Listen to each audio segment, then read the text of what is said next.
आज की वीडियो हर प्रेग्नेंट औरत के लिए बहुत ज़रूरी है। प्रेगनेंसी एक बहुत खूबसूरत सफ़र है, लेकिन हर माँ अपनी और अपने बच्चे की हिफाजत चाहती है। आज की इस वीडियो में मैं आपको प्रेगनेंसी के दौरान 20 ऐसे डेंजर साइंस बताऊंगी जो कि आपको पता होना ज़रूरी है। चलिए जानते हैं प्रेगनेंसी के 20 important danger science. Vaginal bleeding. Pregnancy के किसी भी स्टेज पर ब्लीडिंग होना नॉर्मल बात नहीं है।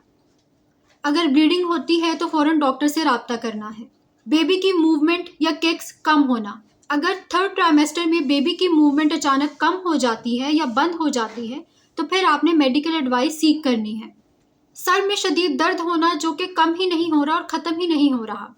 ऐसा सर दर्द जो रेस्ट या मेडिसिन से भी ठीक ना हो, हाई ब्लड प्रेशर की निशानी होता है। नज़र धुंधली होना, ब्लर्ड विजन, फ्लैशिंग लाइट्स या नज़र में किसी किस्म की तब्दीली प्री एक्लेम्शिया की वार्निंग हो सकती है। फेस या हाथों की अचानक से स्वेलिंग। अचानक और ज़्यादा स्वेलिंग को इग्नोर नहीं करना, खास तौर पर अगर बीपी भी आपका साथ में हाई रहता है। पेट के अपर हिस्से में दर्द होना।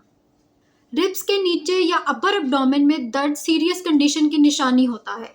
High blood pressure. Regular BP monitoring बहुत ज़्यादा ज़रूरी है। हाई बीपी माँ और बेबी दोनों के लिए रिस्क पैदा कर सकता है।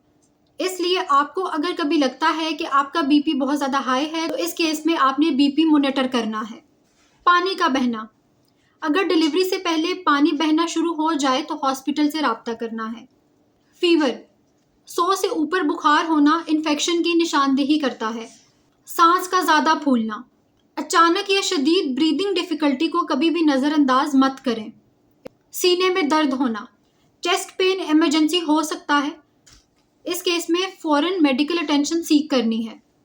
बेहोश होना या चक्कर आना। बार बार चक्कर आना या बेहोशी किसी अंडरलाइंग प्रॉब्लम की तरफ इंडिकेशन कर रहा है। पेशाब करते वक्त दर्द होना।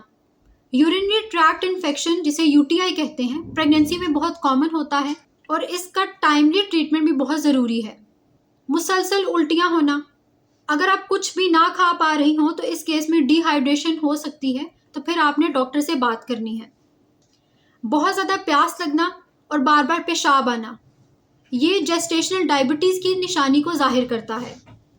एक टांग में स्वेलिंग या दर्द होना, ख़ास तौर पर दर्द या स्वेलिंग सिर्फ एक टांग में हो तो डॉक्टर को ज़रूर बताएं। Regular painful contractions. 37 वीक से पहले painful contractions pre term labour की निशानी होती हैं। शदीद बैक पेन। अचानक और इंटेंस बैक पेन को भी कभी आपने इग्नोर नहीं करना। बेबी का ग्रोथ कंसर्न। अगर डॉक्टर बेबी की ग्रोथ के बारे में कंसर्न जाहिर करे तो फॉलो अप टेस्ट कराना ज़रूरी है। आपकी इंट्यूशंस, यानी कि आप क्या फील कर रही हैं, अपनी इंट्यूशंस को कभी इग्नोर ना करें। अगर आपको लगता है कि कुछ गलत है तो मेडिकल एडवाइस सीख करें। ये 20 डेंजर साइंस हैं जो प्रेगनेंसी के होते हैं और मैंने आपके साथ डिस्कस किए हैं। याद रखें कि हर सिम्टम मेडिकल इमरजेंसी नहीं है, लेकिन इन वार्निंग साइंस को पहचान लेना ज़्यादा ज़रूरी है। रेगुलर चेकअप्स, हेल्दी डाइट और डॉक्टर की एडवाइस को फॉलो करना हेल्दी प्रेगनेंसी के लिए बहुत ज़रूरी है।